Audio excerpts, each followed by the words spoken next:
My guest today, attorney, counselor at law, watchman on the wall, and an all-around great guy, Brent Winters. Brent, welcome.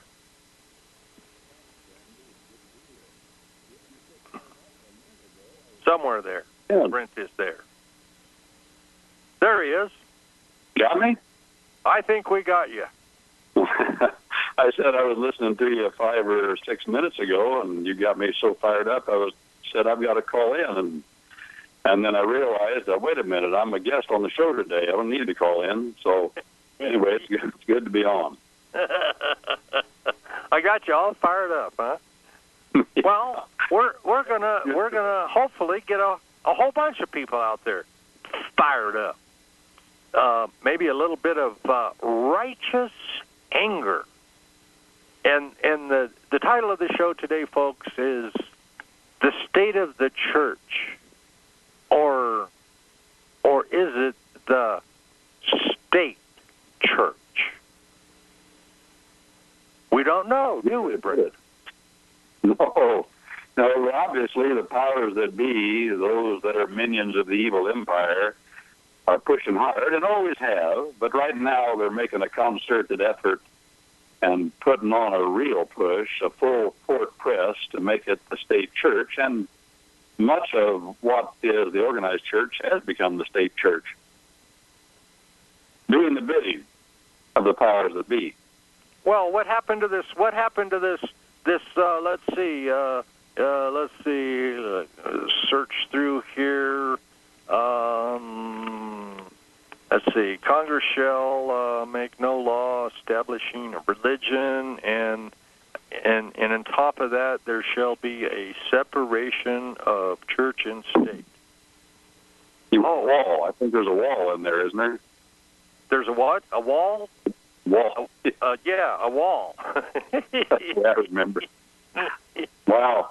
I had a teacher once that used to say that the First Amendment can be said in a terse way by saying that Congress has no jurisdiction to either help or hinder any sect of religion. And I believe he's correct on that point, because to hinder any particular sect of religion is to help another sect, and to help a certain sect is to hinder another sect, and all of that go together to violate the general welfare clause of the Constitution, of our Constitution. It's also written in the preamble of our Constitution: welfare, help, the good going. That's what welfare means, good going. We've made an ugly word out of it in some circles to make it mean government handouts. Well, government handouts, food stamps, are not welfare. That is wholly false. It is the hijacking of the meaning of a word as it is intended and was used at the time our Constitution was drafted. The good going of the nation comes when there is not specific handouts, such as food stamps, such as handouts to farmers, for example. Those are specific handouts. And there are a million others that are used to try to destroy the independence and the intelligence and the ambition and the integrity of Americans. And all of them are the focus of those that are, well, what the communist people used to call, maybe they still do, useful idiots for the evil empire. But if there is no freedom of association, there is no freedom of speech. And if there is no freedom of speech in two places in America, there will be none. And those two places are this: the courts and the church. And when I say the courts, I mean not only the witnesses, but I mean also the judges. You know, dissenting opinions are not allowed anywhere in the world except in common law countries. Only in a common law country like our own do we enjoy dissenting opinions of our courts. But beyond the courts, then, the second place where freedom of speech is an absolute necessity, and if it's ever gone, it's gone everywhere. That other place is the pulpits. The pulpits, and also, we might say, just within or among those people God calls his own. Now, when I said a while ago, Randy, sect of religion, the only sects of religion, S-E-C-T-S, sects, sections, partitions, divisions of religion, that the framers of our Constitution were addressing when they spoke of such things was Christianity. Was the Christian religion as laid down by Jesus Christ. Stay tuned, we'll be right back. I pledge allegiance to the King of Kings and to his kingdom come on earth as it is in heaven. One holy nation, under our Heavenly Father, grace, mercy, justice for all. Ladies and gentlemen, the President of the United States in 1963. The very word secrecy is repugnant in a free and open society.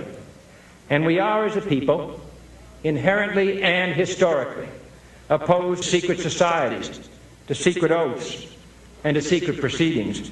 For we are opposed around the world by a monolithic and ruthless conspiracy that relies primarily on covert means for expanding its sphere of influence, on infiltration instead of invasion, on subversion instead of elections, on intimidation instead of free choice. It is a system which has conscripted vast human and material resources into the building of a tightly knit, highly efficient machine that combines military, diplomatic, intelligence, economic, scientific, and political operations. Its preparations are concealed, not published. Its mistakes are buried, not headlined. Its dissenters are silenced, not praised. No expenditure is questioned, no secret is revealed. That is why the Athenian lawmaker Solon decreed it a crime for any citizen to shrink from controversy. I am asking your help in the tremendous task of informing and alerting the American people, confident that with your help, man will be what he was born to be, free and independent. Ladies and gentlemen, the President today. You were both in Skull and Bones, the secret society. It's so secret we can't talk about it. What does that mean for America? It's so secret we can't talk about it. What does that mean for America? I've got a vision for what I want to do for the country. See, I know exactly where I want to lead. It's so secret we can't talk about it. What does that mean for America? You're listening to FirstAmendmentRadio.com worldwide. Freedom is never free. We need your support today at FirstAmendmentRadio.com. Before I forget, I want to thank Kevin Blake out there.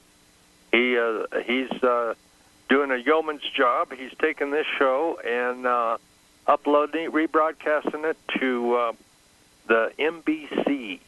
That's Mary Bravo Charlie. MediaBroadcastingCenter.com. Sunday nights, 9 p.m. You can catch the show at the MediaBroadcastingCenter.com. So check that out. And I want to thank those folks for picking up the show and rebroadcasting. My guest today, Brent Allen Winters, attorney and counselor at law. We're going to talk about the state of the church, or is it the state church? And you were talking about, well, the right of free speech in the two most important places, the courts and the pulpits of the church. But Brent, the church is being muzzled because they're being told, well, you know, you really can't talk about political campaigns in your not-for-profit corporation church. And well, there's other things too coming down the pike here. That but how could this have happened? How? You know, to tell the story of that is to tell the story of the 501c3, and the story of the 501c, the provision of called Section 501c3, is a very intriguing and fascinating part of the story. And once a fellow understands the story behind the story, the rest of the story, as Paul used to say, Paul Harvey, that is, it helps one understand what's happening today and which direction we're going and why we're going that way. And this is a story that reaches back in my neck of the woods, where two famous people were born back, one of them back in the 1880s, the other in the 1930s, late 1930s.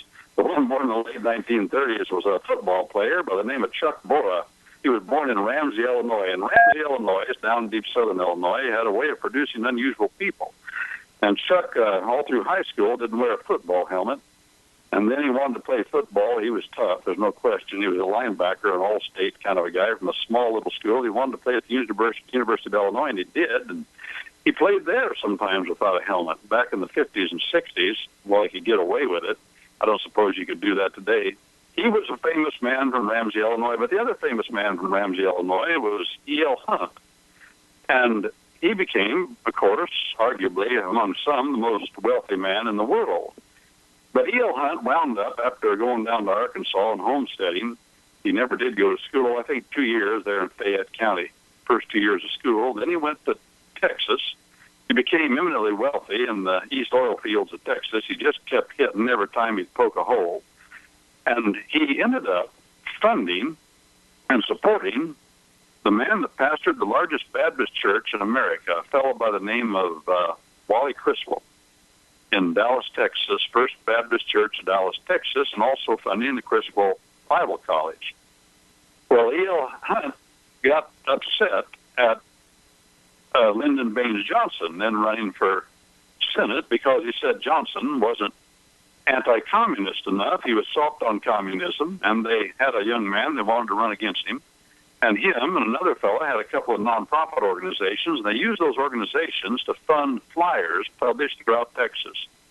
Well, Johnson didn't take it serious until he realized the money behind it. And he got mad and swore revenge. He went to Congress, and on the 2nd of, I believe it was July, the year 1954, he pushed through Congress without any discussion, without any debate, the provision we call today 501c3. And it prevents nonprofit corporations from getting involved in politics, saying anything about politics. Fascinating thing is, another fascinating thing about this story is, the 501c3 was aimed not at churches at all. It was aimed at two nonprofit organizations that Hunt and this other fella operated. And, of course, it's always been said, Johnson said it, all those that helped him that said it, the historians of that they have said that it had nothing to do with going after churches, but it is without question that it was the Christian community in Texas that wanted to go after him and did, and it was the Christian people, many of them Baptists, that funded this fight against Lyndon Baines Johnson. But it is wrong to say that as a matter of law it was ever meant to apply to churches. Indeed, it never was, and because it was never meant to apply to churches, it, in fact, does not, as a matter of law, apply to churches, although the IRS applies it with a vengeance and has attempted to do so, apply it to churches. The 501c3 applies only, of course, to corporations. And if a church incorporates or wraps a carcass, a corpse around itself, as my friend likes to say, called a state corporation, then the 501c3 applies. And churches need not do that. And the donors to churches need not think that they can't get a tax deduction. It's all about tax deductions. Need not think that they need the 501c3 to get a tax deduction. They do not need one. Tax deductions are available. If they want to take it, they can take it by giving money to a church, whether it's incorporated according to state law or not. That's a brief overview of the 501c3 as a matter of history. That always, when the history of a thing is known for me, it puts a little color to it and helps me understand really what's behind it. The IRS is clearly abusing and misusing the 501c3, and they've got all the rest of us, many Americans, most Americans probably, most people in churches, hoodwinked, hornswoggled into believing that they have to, in order to get a tax deduction when they give to a church, it must be an incorporated church, enabling it to take advantage of the 501c3 provision, which applies only to corporations. Well, but Brent, we go to the cemetery school, okay, and in the cemetery school is going to be a class, okay, probably close to the end of your tenure there at the cemetery school. And the class is going to be how to go out there and start your church. And so the instructor is going to get up there, and here's you got all these young, newly hatched preachers and wanting to go out there and spread the gospel message. And so the instructor is saying, All right, guys. Here's the deal. First thing you do, you come in. Where the Lord sends you. You come into town, and you seek out the quote Christian attorney in town. And you find the Christian attorney, and you sit down with him, and you fill out all the paperwork, and you send it all into the state to have your not-for-profit corporation. Because, well, in the state code there, let's see, you're in Illinois and here in Colorado, and it says, let's see, it says, whoever wants to start a church has to register and form a corporation with the Secretary of State of the state, and then we'll give you the blessing, but otherwise we'll tack you up on the wall and beat you to death. Oh, no, it doesn't say that, does it? No. Although that has been done throughout the history of mankind on a number of occasions. Yes. Or something similar to it, where they attack people up and beat them half to death or kill them simply because they won't acknowledge the power of the be. So, but there's nowhere, anywhere, in any state or any federal rule, regulation, statute that says you've got to go incorporate your church, is there? There are a few things as a lawyer that a lawyer can say without exception. And most things that I would say, I hedge myself, and I'll say something like this, for example, in my studied opinion, as far as I can tell, everything I've looked at, and I think that's always wise to do. But in this case, the fellow's tempted to go all the way because it is true. There's nothing. It's a First Amendment matter, and all the regulations that the IRS puts out, and all of the threats, and all of the propaganda, and the attempts to sway public opinion, all of that. And I speak as someone who's concerned, deeply concerned, that we follow the law, because we live in an era of rank lawlessness, Randy, and I know you and I have discussed this. And the only remedy to lawlessness is law. And the only way to have the peace of God, or the tranquility of the preamble of our Constitution, I heard it quoted a while ago, that is, by the way, the peace, the tranquility is the peace. The shalom, as the Older Testament puts it, it is the order of God, ordering one's life according to the orders of the God of order. And it would be amiss for me, as someone who's committed himself to lawfulness, to go along with political hacks in government and bureaucrats who say that the law is this or the law is that, when I know in my heart of hearts that's not the law. It is not the law in America that you only can get a tax deduction when you give to a church who has wrapped around itself the corpse of a corporation, a fiction of the state, a faceless, mindless nothingness, said to be that isn't.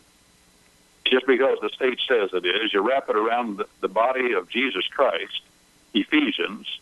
I cite Ephesians there to make that point. That's what that book's about, that letter to those Christian folks in the largest city of the Roman Empire, I think even larger than Rome, Ephesus. 250,000 people. There were a lot of Christians there, no doubt. And Paul said, you are the body. God has incorporated you already. And the whole point of that book is you're not to submit to the evil doctrines of the Roman Empire, the doctrines of the evil empire, and that doctrine is called incorporation. And Rome invented the incorporation. I shouldn't say that. Rome sophisticated it. Babylon invented it. And we still suffer with it yet today. Corporations are for the ease of the powers that be to fleece, to tax, to control everyone that they can control. It's easier to control a group if you have a group that's organized and under the control of the powers that be. A corporation is a creature, and our courts are clear on this, and it's true. A corporation is a creature of the state, a creature of the powers that be. It only exists at their permission and by their decree. You have to apply to them, and the Secretary of State has to sign off on it. There has to be legislation put in place by the legislature. The Secretary of State, the executive branch, must sign off on your corporation if you want to try to form one. Because it's a creature of the state, it's under the control of the state. That means that those that operate within the corporation, if a church, for example, incorporates, those that operate within it, the church elders, the deacons, the priests, whatever they call them, bishops, those that have office inside of that corporation wrapped with that corpse are bound by the law, and the law says they must do and follow the dictates of the state legislature, because the state legislature created that corporation. By contrast, God creates his corpuses. That's what a corpus means. Corpus is Latin for body. In our Old English translations and in the Latin translations before, in the Ephesians, it said that God's people are the corpus. That means corporation of Christ. He is the head, they are the body. In our English, we say body. An embodiment is another way to put it. Corpus, embodiment. The old Greek word in Ephesians that's used 9 times is soma. It means the body of a person or even of an animal. Depends upon how it's used, but Paul the Apostle uses it there to describe the corpus, the body, the incorporation that God has created. God's people are his creature, put into one whole, and they all obey. He says you're supposed to obey the head, each one of you, not worry about what the other fellow's doing, but obey the head, who is, it says, in Ephesians, Jesus Christ. So why would the living, powerful, spirit-filled, and I say that in the sense of the Bible, not in the sense of many who misinterpret and misunderstand what that means, why would the body of Christ, who is living, alive, want to wrap around themselves a fiction of a dead corpse, a creation of the powers that be? Once they do that, the powers that be will claim control of that body and free speech. Free speech is no more. Oh, they may let you engage in a little bit of it, but now they don't let you engage in any of it that has anything to do with government. We're on our break. Stay tuned. Question, comment, 877-254-7524. Phone lines are open. We'll be right back. Okay. Hear it first on FirstAmendmentRadio.com and FirstAmendmentRadio.net.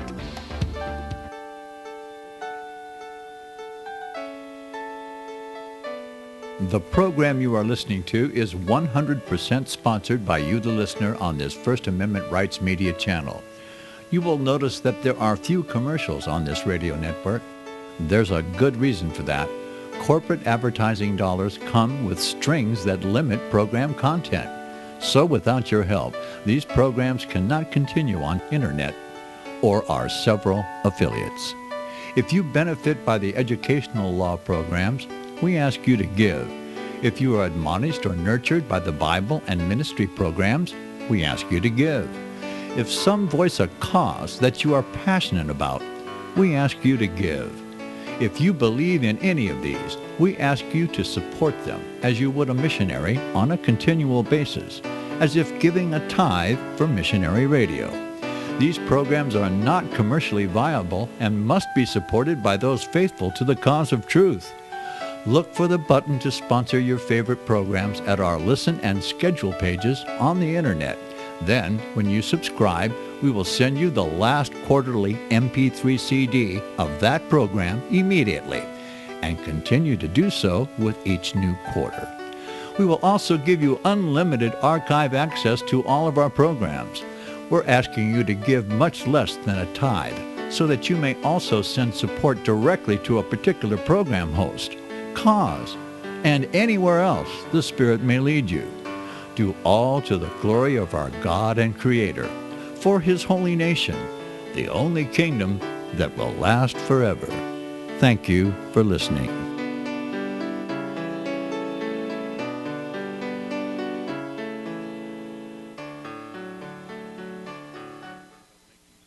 Gold and silver is tremendously undervalued. Global demand vastly exceeds mine supply by more than 60% annually. There is little in the financial world more certain than a coming explosion in the prices of gold and silver. The U.S. dollar continues to lose value and respect as the world's reserve currency. Our nation faces challenges on many fronts, and a day doesn't pass without another economist bringing forth warnings of impending economic calamity. There has never been a better time than right now to acquire physical gold and silver. Discount Gold and Silver Trading was founded on the principles of truth and honesty. We believe in providing a quality product, quality service, and most importantly, competitive pricing. We provide all forms of precious metals, including American gold, silver, platinum, and rare investment and circulated coins. Silver bars, rounds, and 90% silver bags are on hand for the silver investor. Gold self-directed IRAs are available. Call Discount Gold and Silver Trading at 1-800-375-4188. Toll free, that's 1-800-375-4188.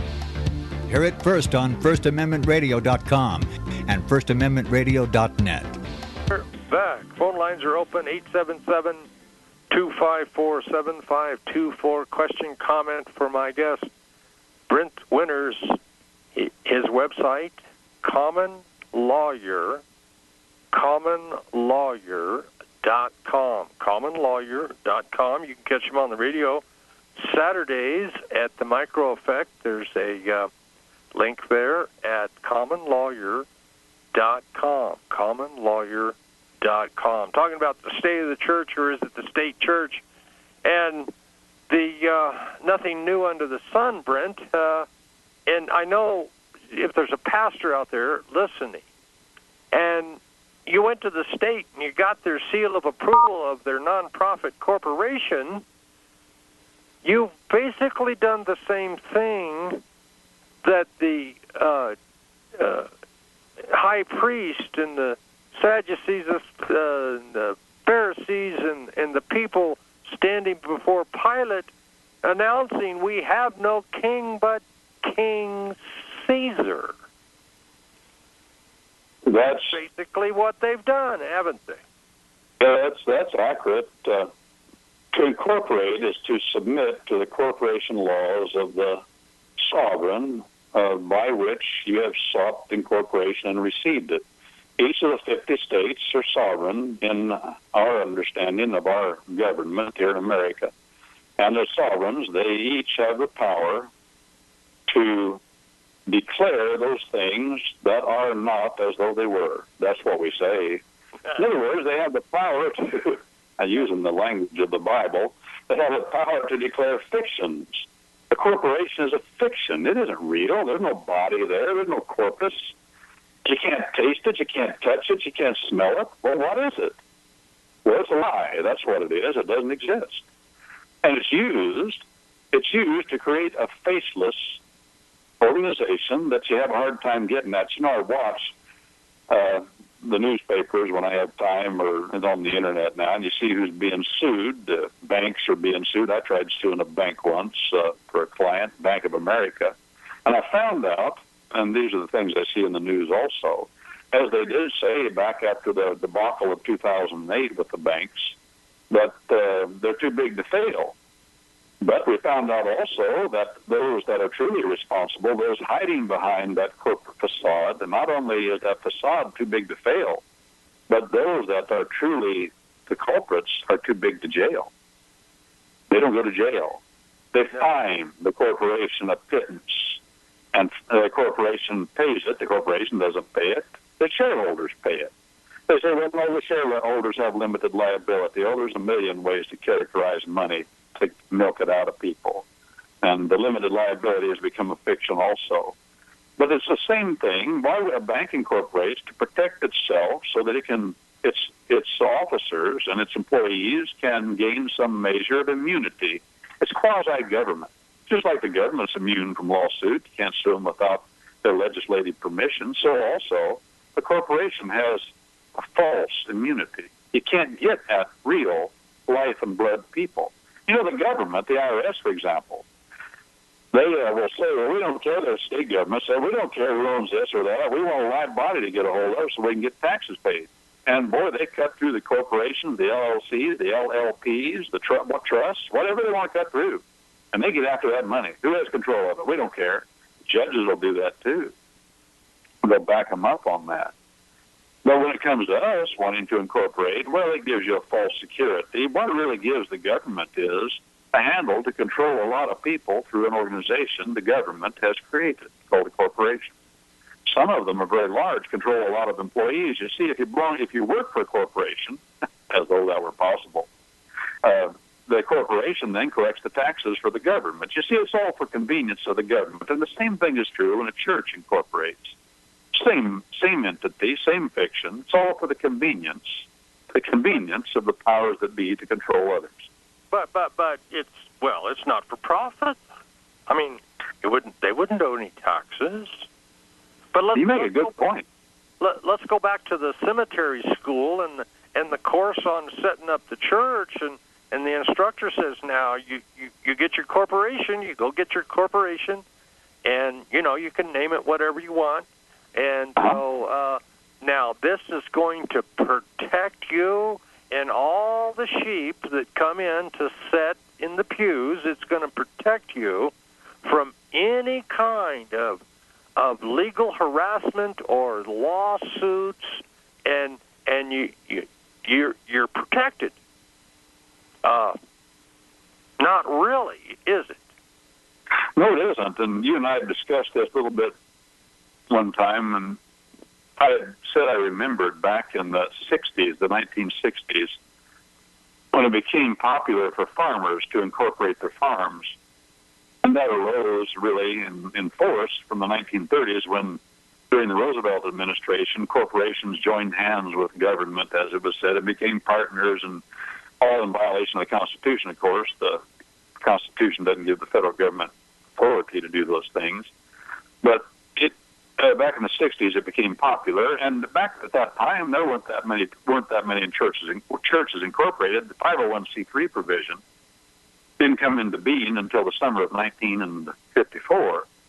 But then later, it got popular to incorporate. But as incorporation became popular, and this fiction called a body was used to supposedly hide behind, in time, over the decades, the government has developed, through court cases, the ability to poke through that facade, as the law says, pierce the corporate veil.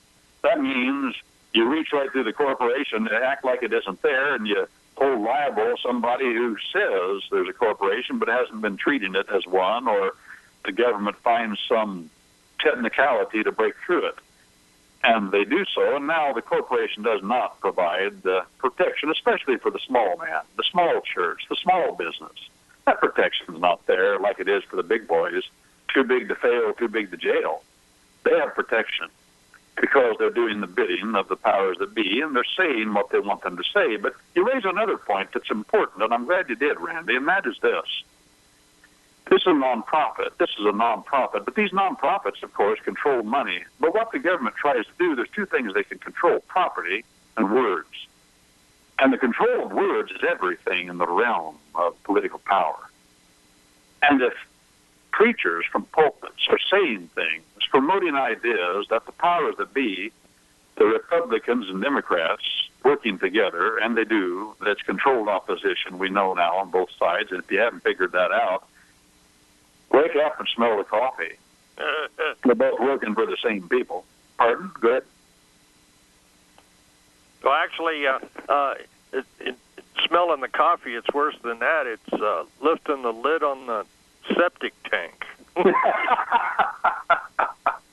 I'm trying to put it in words that are palatable to kind minds, but oh, okay, sorry. I like the rawness of that statement. It makes the point better than what I've said, no question. But that's what it amounts to. And the words that preachers use to say, wait a minute, they're liars, or as John the Apostle says, you folks, if you believe this and do that, or do that and believe this, and he gives the tests for how we can recognize what he calls a liar. And he says that on several occasions. Yes, and we'll get back to that after the break. Question, comment, phone lines are open. Stay tuned here on the American Freedom Network.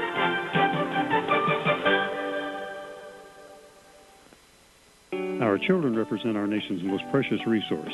Within You're listening to FirstAmendmentRadio.com worldwide. Freedom is never free. We need your support today at FirstAmendmentRadio.com.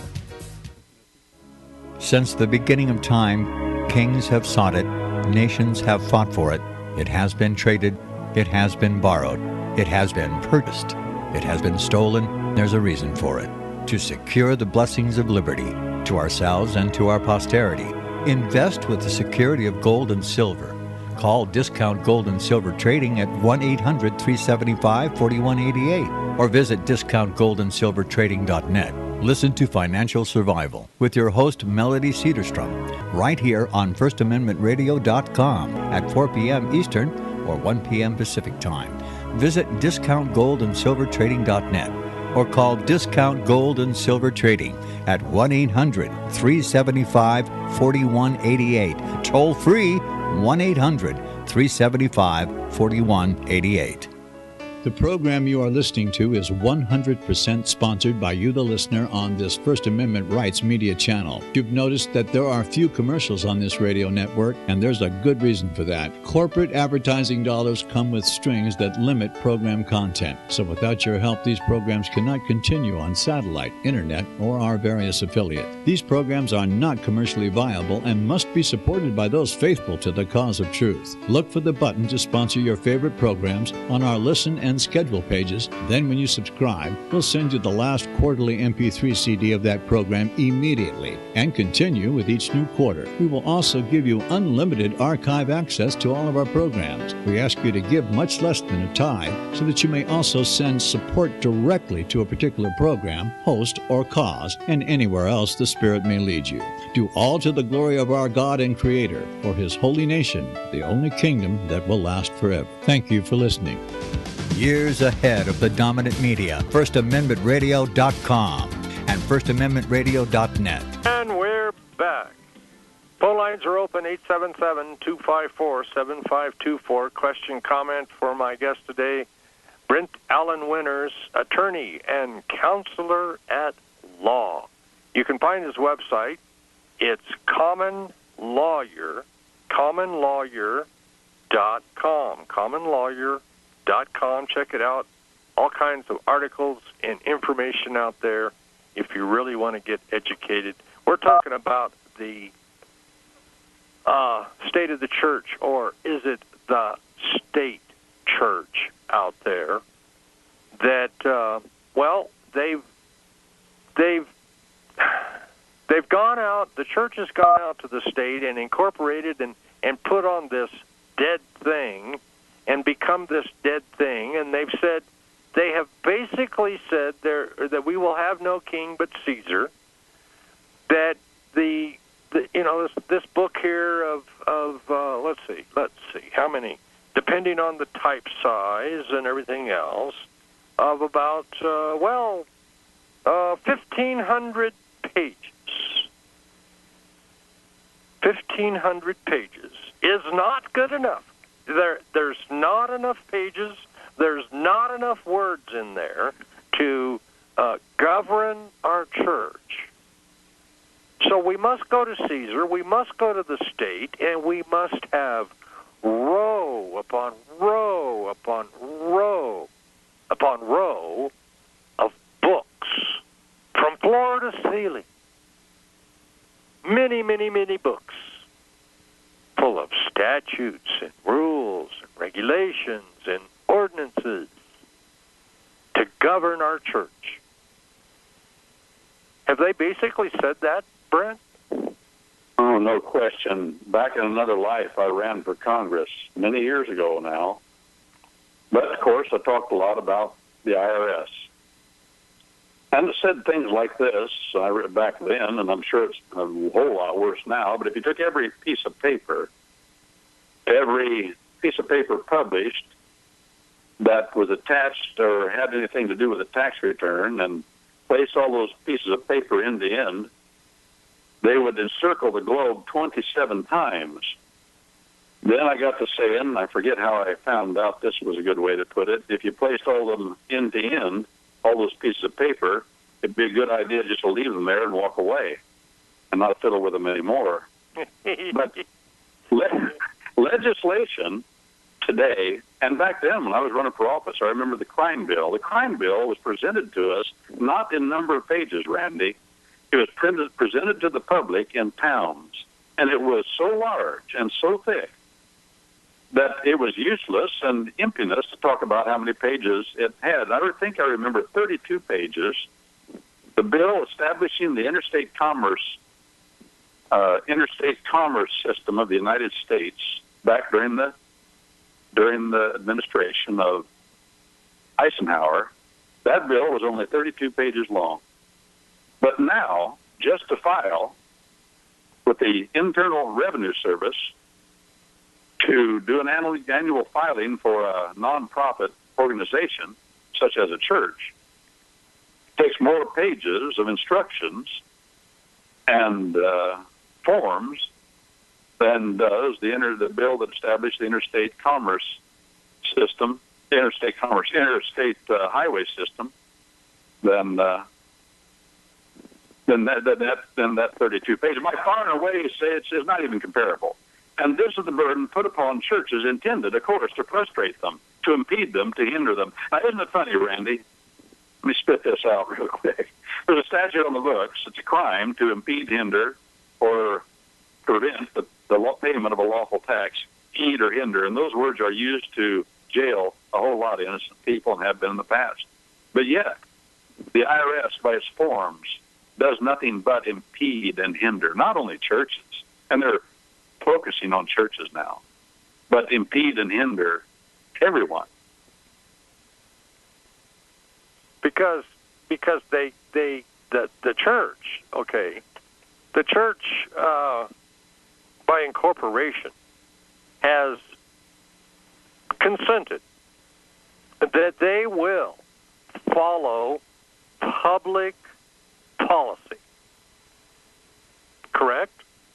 Yes, that's what many of them have determined to do, and will fight and argue to just stay under that control. I know churches that have tried to unincorporate, small churches. They've come to me and asked, well, how do we do this? What do we do?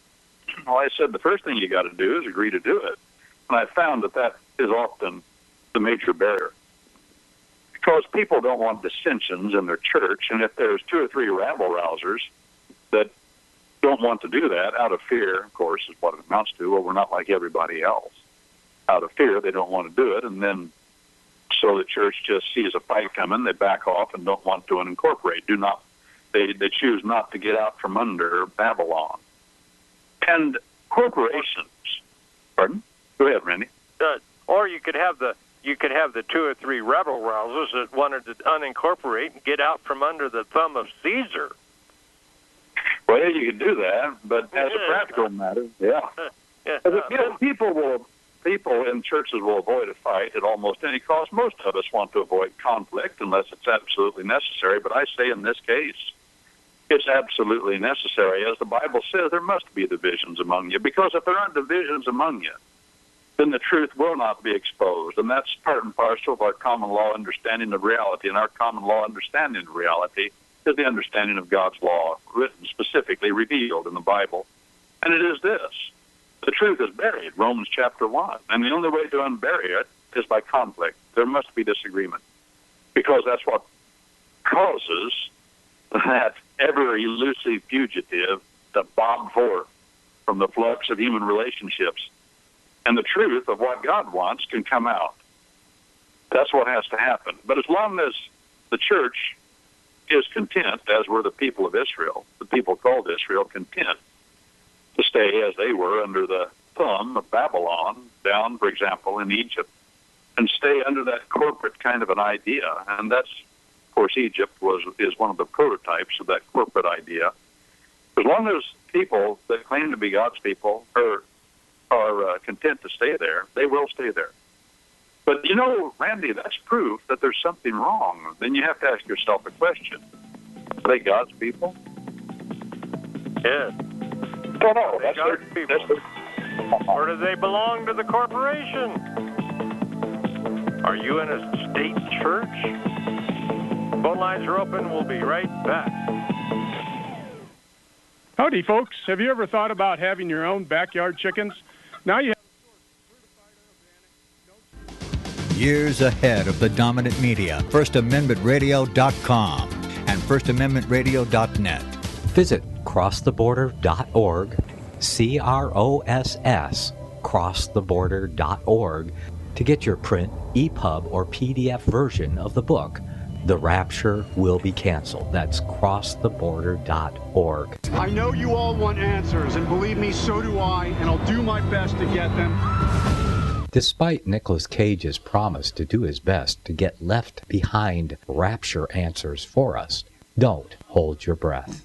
Not everyone believes Left Behind is true prophecy. Some may even regard as conspiratorial the mainstream re-release of the Left Behind movie with actor Nicolas Cage portraying the main character as an attempt to further reinforce in the minds of all this perception of false prophecy in order to condition the masses for the play about to begin. If you want true Bible prophecy answers, get the book, The Rapture Will Be Canceled. The author exposes the Latin rapture origin, the 7-year tribulation deception, true Bible revelation of Daniel's 70 weeks, the abomination of desolation, the restrainer, America in the Revelation, the image of the beast and the mark of the beast, and the truth about God's chosen people, and so much more about Bible prophecy. This book will shatter the Left Behind paradigm of future events. Get the book, The Rapture Will Be Canceled. Visit crosstheborder.org, CROSS, crosstheborder.org, to get your print, EPUB, or PDF version of the book, The Rapture Will Be Canceled. That's crosstheborder.org. You're listening to FirstAmendmentRadio.com worldwide. Freedom is never free. We need your support today at FirstAmendmentRadio.com. You can, there's a link there on media. Punch on that. That'll take you to his Saturday radio shows on Micro Channel. And there's also, the Micro Effect. And there's also a archive of past shows.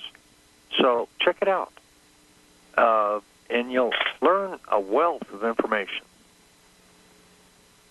Talking about... Randy, I'd like to add, before you go on, you brought that up. Yes.